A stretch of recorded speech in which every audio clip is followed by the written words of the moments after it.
Aujourd'hui, les manifestants ont réclamé tout à l'heure assez bruyamment un pavillon pour l'Aquarius. Vous êtes député européen. Est-ce qu'un des États aujourd'hui de l'Union européenne va enfin souscrire à cette demande de SOS Méditerranée? Écoute, c'est un vrai enjeu politique qui est en train de se passer. Parce qu'aujourd'hui, on voit bien qu'aucun des États, a priori, ne veut aller à l'encontre du Conseil et des logiques aujourd'hui de repli et de fermeture.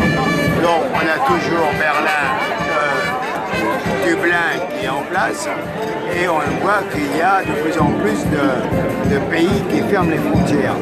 Quand on voit la façon dont l'Italie fonctionne aujourd'hui, ça en dit long sur la situation.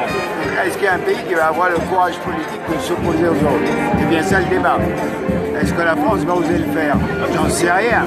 Mais en tout cas, elle devrait le faire, ce serait une obligation morale et logique. Est-ce qu'un autre pays peut le faire? Évidemment, tout ça est tout à fait possible. Simplement, il faut voir s'ils vont le mettre en œuvre. Après, on pourrait aussi rêver, pourquoi pas, d'un pavillon européen. Le problème, c'est que là-dessus, il faudra limiter les États. Et là, le temps que ça se fasse, ce sont encore des milliers de morts encore en Méditerranée. Ce qui ne veut pas dire qu'il ne faut pas peut-être enclencher dès aujourd'hui cette revendication du pavillon européen. Mais ça va prendre énormément de temps et c'est pour ça qu'en attendant, il faut impérativement qu'il y ait un pays qui assume la responsabilité d'accueil de l'Aquarius sur son pavillon. Comment vous faites pour gérer d'être aujourd'hui dans cette manifestation et après de se retrouver du coup au Parlement européen où aucun des États en présence n'a envie de prendre cette responsabilité manifestement? Mais ça, le problème, c'est que le Parlement européen, ce sont des députés élus de différents bords. Et là, on arrive à peser, à construire des rapports de force.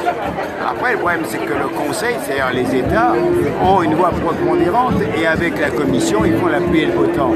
Donc il faut en permanence essayer de créer ce rapport de force, de construire pour permettre à ce qu'on arrive, à ce qu'on ouvre à nouveau les portes et les fenêtres. Mais moi, ce que je crains, c'est qu'on a les élections européennes et aujourd'hui, tous ceux qui se présentent ne veulent pas assumer de responsabilité, ne veulent pas avoir de parole forte par rapport à la logique de l'accueil.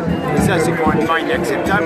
On est complètement dans un jeu politicien où, en gros, l'ensemble des forces politiques suivent la logique des partis qui se referment sur eux-mêmes.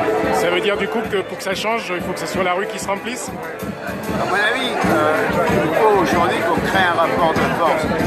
C'est un peu ce qui se fait à travers différentes villes aujourd'hui sur la problématique de l'Aquarius. Mais il ne faut pas qu'on ait peur aussi de dire qu'il faut aller plus loin. Il faut permettre à tous ceux qui sont réfugiés, qui demandent à rentrer en Europe, de pouvoir le faire et qu'il y ait un passeport d'accueil pour tous les réfugiés européens. Ça s'est fait avant-guerre. Ça s'est fait avant-guerre, il existait ce passeport.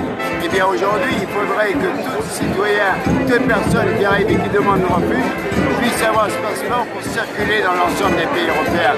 Ça veut dire qu'il faut arrêter Dublin? Il faut sortir de Dublin. Dublin est une catastrophe totale, a été un piège absolu et qui aujourd'hui sert les plus xénophobes et ceux qui refusent les étrangers sous quelque forme que ce soit.